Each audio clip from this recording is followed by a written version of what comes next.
So the first question I would ask a fund manager is, how do they manage risk? How are they proposing to control the risk that they're going to expose your capital to?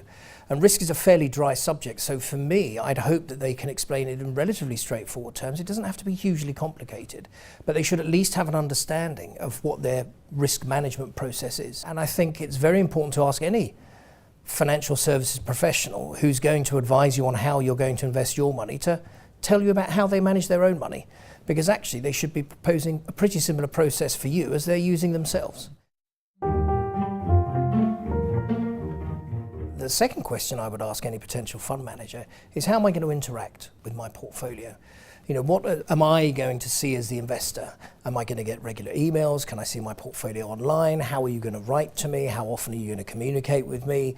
Do I have the opportunity to have some sort of bespoke aspects to the reporting? Because I think the manifestation of what the manager's doing for you is a very important part of the process. You need to be comfortable with what it is the manager's doing, and you need to be able to have visibility as to where's my money invested at any point in time.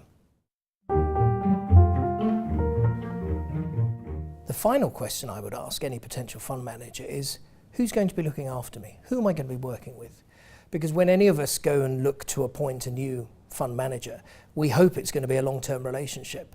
And having a relationship with both the firm that's going to be looking after you, but the people that you're going to be working with, is very important. I think if you ask those three questions, or similar questions, of the 2 or 3 or 4 firms that you go and see, I think you will be able to find a fund manager that you can work with and who is right for you.